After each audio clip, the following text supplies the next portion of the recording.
Hello everyone. So today we are here for discussing tips and strategy of the social science question paper.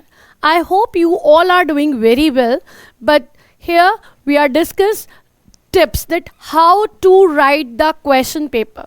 How to write the social science question paper because this year CBSE ने कुछ नए norms निकाले हैं जिसके according आपको अपना question paper solve करना है और अगर आप वो टिप्स वो स्ट्रैटेजी फॉलो नहीं करते हैं फ्रेंड्स तो वहाँ पर CBSE ने स्ट्रिक्टली अडार किया है कि वो शीट्स चेक नहीं होंगी या वो पोर्शन जो आपने गलत लिख दिया है वो चेक नहीं होगा।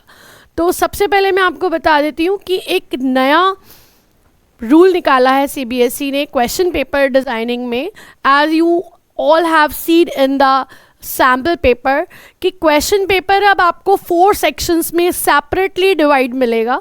First one is history, geography, political science and economics. अब आपको उन्हीं सेक्शन वाइज क्वेश्चन पेपर को करना होगा। अगर आप कोई भी क्वेश्चन हिस्ट्री का क्वेश्चन नीचे पॉलिटिकल साइंस में लिख देते हैं, पॉलिटिकल साइंस का क्वेश्चन पहले कर देते हैं कि लाइक बच्चे बहुत बार करते हैं कि जो हमें पहले आता है हम पहले उसे कर देते हैं और बाद में हम कुछ और कर देंगे। Yes you can do but try to follow the proper strategy of the question paper. और आपकी जो शीट होनी चाहिए वो इस तरीके की होनी चाहिए कि जब कोई क्वेश्चन पेपर आपकी जो आंसर शीट है क्वेश्चन पेपर से मैच करे तो बिल्कुल फॉर्मली होना चाहिए। जैसे मैं हमेशा बच्चों को एक यही ट्रिक अपनाने के लिए कहती हूँ कि जब आप लिखना स्टार्ट करें तो आप अपने क्वेश्चन पहले एक बार पढ़ लीजिए, फिर उसके बाद अपनी आंसर शीट को भी एक ब्लूप्रिंट में एक फ्रेमवर्क कर लीजिए, एक फ्रेमवर्क में तैयार कर लीजिए। जैसे कि सेक्शन ए में पहले आप MCQ के नंबर्स डाल लीजिए। Here you will get 4 MCQ only, 4 MCQ हैं। आपको पता है कि A 1 2 3 4 आपने लिखा, उसके बाद आपके पास एक क्वेश्चन है 2 नंबर का, तो फर्स्ट पेज आपने उसके लिए सिक्योर कर लिया। सेकंड पेज पर हम आते हैं, वहाँ पर 3 मार्कर का क्वेश्चन है।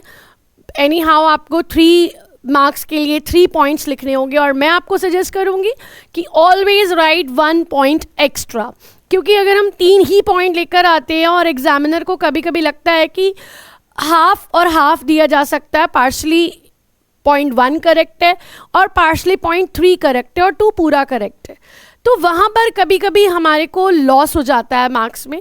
तो try to always write a 1 point extra in every question. ठीक है, अब आपने इस तरीके से जब आपने किया तो आपने एक पेज सिक्योर कर लिया 3 मार्क्स के क्वेश्चन आंसर के लिए। ठीक है, नेक्स्ट पेज पर आप आए, आपका 5 मार्क्स का क्वेश्चन है। अब आपको देखना है कि वो 1 पेज में आएगा या 1.5 पेज में आएगा। इस तरीके से आप अपने पूरी आंसर शीट को डिवाइड कर सकते हैं। अगर आपको कोई क्वेश्चन बाद में भी करना है, आपने वहाँ क्वेश्चन नंबर लिखा हुआ है, आप टर्न कीजिए अपनी कॉपी को, अपनी शीट्स को, और आप वहीं पर आकर वापस लिखिए। उससे क्या होगा कि आपकी कॉपी की एक पूरी सिमेट्री बनी रहेगी और वो हैफजर्ट मैनर में नहीं होगा। क्योंकि जब कोई शीट हमारे सामने प्रेजेंट होती है, हम भी बोर्ड की इवैल्यूएशन के लिए जाते हैं, तो जैसे ही शीट की प्रेजेंटेशन होती है, अगर किसी बच्चे ने बहुत हैफजर्टली मैनर में क्वेश्चंस किए होते हैं, लाइक पहले 21 कर दिया, फिर 24 कर दिया, फिर 34 कर दिया, फिर 30 कर दिया, तो वहाँ पर एग्जामिनर का जो चेक करने का सेंस होता है, वहाँ पर वो उतना परसेप्शन क्लियर हो जाता है कि बच्चा बहुत कन्फ्यूज़ है, तो आंसर भी कंफ्यूजिंग ना निकल आए। और समहाउ कभी कभी हमारा लॉस हो जाता है कि जहाँ चेकिंग बहुत अच्छी होनी चाहिए, आंसर बहुत अच्छा लिखा है, लेकिन आप खुद कंफ्यूज हैं। आपने 5 मार्क के क्वेश्चन में 3 पॉइंट्स लिख दिए और 3 पॉइंट्स के क्वेश्चन में 5 पॉइंट्स लिख दिए। अब जहाँ 3 पॉइंट्स का क्वेश्चन में आपने 5 लिखे हैं, वहाँ तो आपको 3 मार्क्स मिल जाएंगे, but the question is that कि जहाँ आपका 5 मार्क्स का क्वेश्चन था, बाय मिस्टेक आपने वहाँ 3 पॉइंट्स लिख दिए, तो you will get only 2 to 3 points, अगर वो भी पूरे प्रॉपर करेक्ट होते हैं तो। आइए हम इस पर डिस्कस करते हैं। First you will see the section history. History में आपके पास 4 MCQ हैं, 1 picture question is also here as per the sample paper. उसके बाद हम आते हैं यहाँ पर, देखिए 2 मार्क्स का क्वेश्चन है, चॉइस दी हुई है, the silk route was a good example of vibrant pre modern trade and cultural links between distant parts of the world, explain the state any 2 examples. तो देखिए अगर आप बहुत ज़्यादा भी इलाबोरेट करके इसको लिखेंगे तो ये बोर्ड की शीट के अकॉर्डिंग हाफ पेज में आंसर आ जाएगा। उसके बाद आता है हमारा ये 3 मार्क का question, support the statement with suitable example. ये क्वेश्चन है कि a variety of cultural process played in an important role in developing a sense of nationalism in India. तो अगर आप इसको बहुत ज़्यादा एलेबोरेट करके भी कहते हैं तो 1 page is enough for that. उसके बाद आता है आपके पास डायरेक्ट 5 मार्क का क्वेश्चन। यहाँ पर भी हमारे पास 2 चॉइस हैं और आपको प्रॉपर 5 पॉइंट्स लिखने ही होंगे, और 5 पॉइंट अगर वो मांग रहे हैं तो आप 6 to 7 पॉइंट्स लिखिए। आप अपने टाइम को मैनेजमेंट करके चलिए, you will get full marks definitely.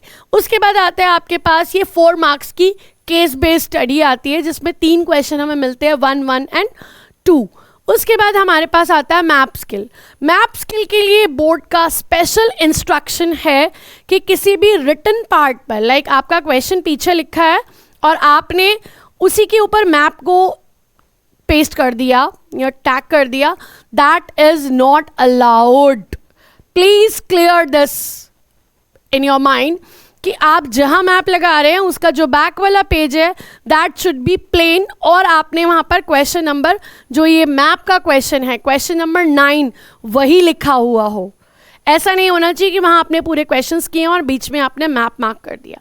जहाँ आपका हिस्ट्री का पोर्शन ख़त्म होगा वहीं पर आप मैप का क्वेश्चन नंबर 9 डालकर जो भी उसमें क्वेश्चन पूछा गया है, for example the place where the civil disobedience movement was launch, जो भी इसका आंसर है उसको लिखकर आप वहाँ पर उसके ऊपर आप मैप टैग करें। अगला पेज जब आप टर्न करें तो वहाँ से आप नया सेक्शन ज्योग्राफी का स्टार्ट करें। इसके लिए बोर्ड ने बिल्कुल क्लियर कट इंस्ट्रक्शंस दिए हैं टीचर्स को, और हमने क्लासेस में भी बच्चों को बताया है। उसी तरीके से मैं आप लोग को भी एक्सप्लेन करना चाहूँगी। फिर आपने ज्योग्राफी में अगेन आपको मिलेंगे 6 MCQs। 6 MCQ के लिए मुझे लगता है कि 1 पेज इज इनफ, और always right initial with proper statement and MCQ। Somehow कभी कभी हम C बनाते हैं, वो D बन जाता है, A बन जाता है, A कभी कभी D लगता है बच्चों का, तो वहाँ पर आपको आंसर का लॉस हो जाता है। जैसे अगर किसी भी आप क्वेश्चन का आंसर लिख रहे हैं, फॉर एग्जांपल इसका आंसर है A, तो आप पूरा लिख कर आएंगे black soil, red and yellow soil, मतलब उसमें कहीं कोई कंफ्यूजन आपके लिए और एग्जामिनर के लिए नहीं होना चाहिए। नेक्स्ट 6 MCQ करने के बाद हम आते हैं यहाँ पर 2 मार्क्स क्वेश्चन। यहाँ पर भी आपको कोई भी 2 पॉइंट्स लिखने हैं, ठीक है, फैक्टर्स लिखने हैं, geographical factor, economical factor, explain why, तो ये भी आपको क्वेश्चन प्रॉपर एलैबोरेट करके लिखना है। I think more than half page will go with this. अब बच्चे गलती क्या करते हैं, जहाँ वो छोटी छोटी लाइन्स 3-4 लाइन बच जाती हैं क्वेश्चन, जैसे अब ये एक शीट आपने ख़त्म करी, वहाँ पर 3-4 लाइन बच गई, वहीं से दूसरा क्वेश्चन स्टार्ट कर देंगे। नो वरी स्टूडेंट्स, आपके पास पूरी 32 पेजेस की शीट है, ठीक है, तो आप उसको प्रॉपर यूटिलाइज कीजिए। Nobody is taking it back, please clear in your mind, उसको कोई वापस नहीं ले रहा। आप 32 पेजेस पूरे यूज कीजिए, और अगर 32 पेजेस यूज भी हो जाते हैं तो you will get B sheet, no problem, but जो आपका क्वेश्चन पेपर करने का तरीका है वो बिल्कुल नीट एंड क्लीन होना चाहिए। उसके बाद हम आते हैं 2 मार्क्स का क्वेश्चन। आपने हाफ या हाफ से ज़्यादा के पेज में कर लिया, that's up to you and up to your writing also. फिर आप आते हैं 5 मार्क के क्वेश्चन पर। तो 5 मार्क के क्वेश्चन को एक फुल पेज कवर पूरा चाहिए, और अगर आप उससे ज़्यादा अच्छा लिखते हैं, एलैबोरेट करके लिखते हैं, तो 1.5 page will go with that. Again फिर आपको एक 4 मार्क्स की केस स्टडी आती है। केस स्टडी क्वेश्चन है, 3 क्वेश्चंस होते हैं, 1, 1, 2, और ये आपको करने होते हैं। तो इसमें भी एक पेज आपका कंप्लीटली चला जाता है, और ऑलवेज लाइक आपने लिखा है 18.1 question, clear the question number, बिल्कुल जो आप क्वेश्चन नंबर डालें that should be always clear कि आप क्या लिख रहे हैं, ठीक है। उसके बाद leave 1 or 2 line, then start question number 18.2। वो क्वेश्चन आंसर आपका कंप्लीट हो जाता है, फिर leave 1 or 2 line, then write 18.3। उससे क्या होता है कि आपकी कॉपी बहुत खूबसूरत लगती है देखने में, नीट, क्लीन और बहुत सिस्टमैटिकली प्रेजेंटेशन होता है। फिर अगेन आपके पास आते हैं 3 मार्क्स का मैप ज्योग्राफी में आएगा। अब आपने फिर से पेज टर्न करना है, ब्लैंक पेज के ऊपर क्वेश्चन नंबर 19 लिखना है। वहाँ 9 था, ये 19 है। 19 पर जो भी इसमें पूछा गया है P और Q, whatever you are giving the answer, ये आंसर इसका 19 का 1 पार्ट है। सेकेंड पार्ट में अगेन वो 2 आपसे फिर से एनी 2 आपको करने हैं।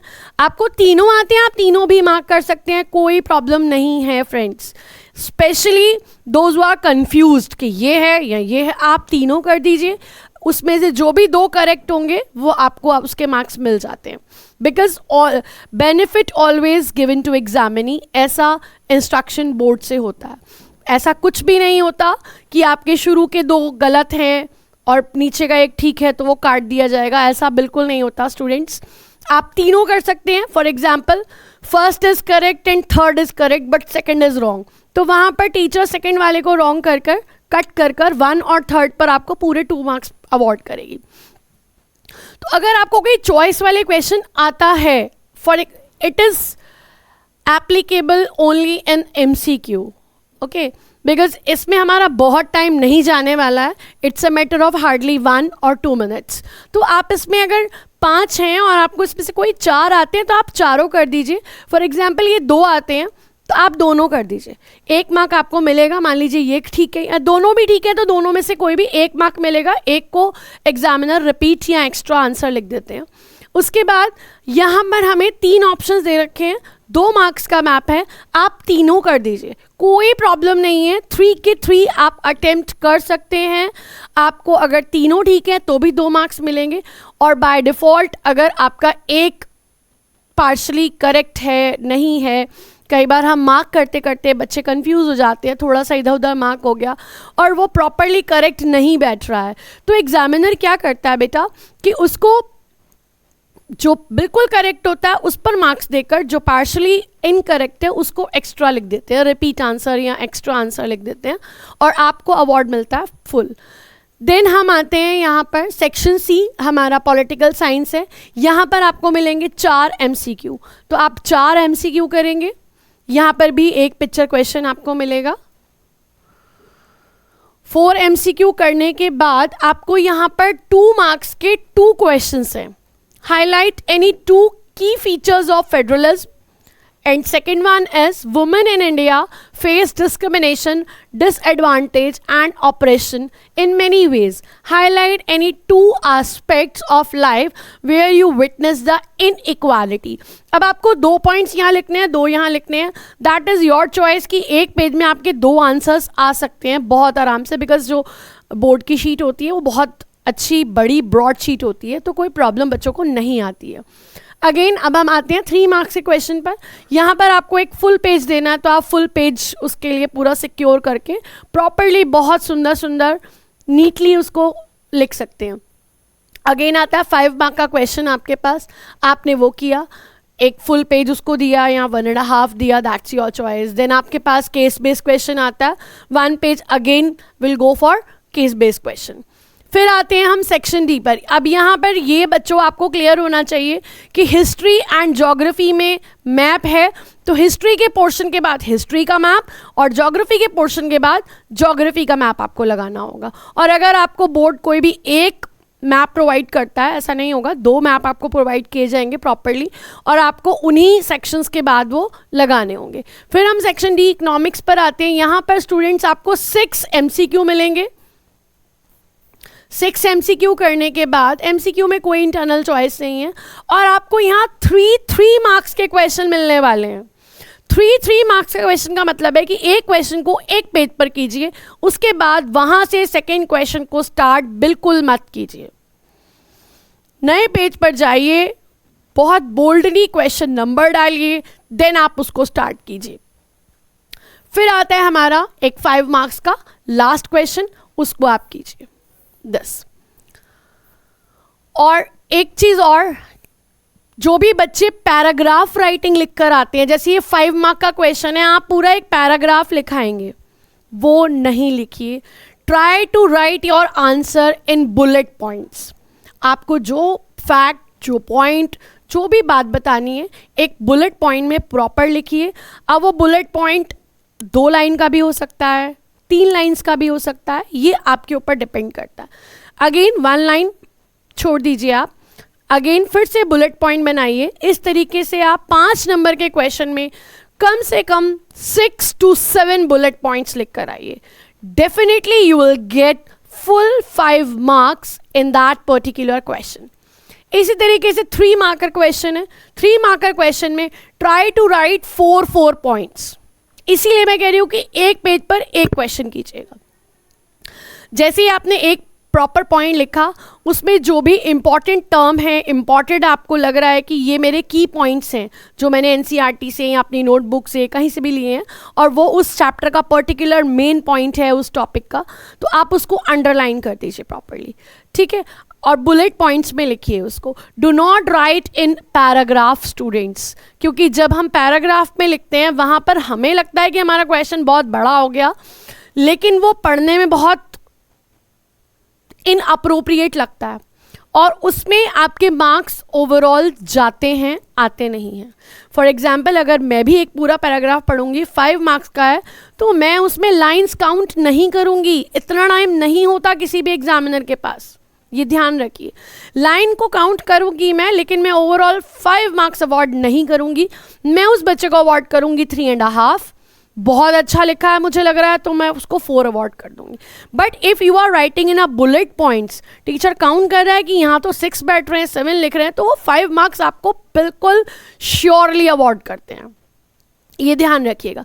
अब चाहे वो 3 मार्कर क्वेश्चन है, चाहे वो 2 मार्कर क्वेश्चन है, चाहे वो 5 मार्कर क्वेश्चन है, तो प्लीज़ इस चीज़ का बहुत बहुत ध्यान रखिएगा। और लास्ट में मैं आपको बताऊंगी कुछ खास tips which you have to follow in your answer sheet. सबसे पहले एक चीज़ स्टूडेंट्स, कि आपको कोई भी क्वेश्चन अनअटेम्प्टेड नहीं छोड़ना है। आपको सारे आंसर्स करने हैं, आपको जैसा आता है, जितना आता है। अगर आपको कोई क्वेश्चन ऐसा है कि आपको लग रहा है कि आई कांट डू दिस, मुझे याद नहीं आ रहा है, तो प्लीज़ उसको कामली मैनेज कीजिए अपने टाइम को, बाकी क्वेश्चन पेपर कर लीजिए। लास्ट में आपको जितना याद आता है, जैसे याद आता है वैसे लिख दीजिए, बट उसको अटेम्प्ट ज़रूर कीजिए। उसका भी एक रीज़न है फ्रेंड्स, कि अगर हम कोई भी क्वेश्चन अनअटेम्प्टेड छोड़ देते हैं तो unattempted question will give 0 to you.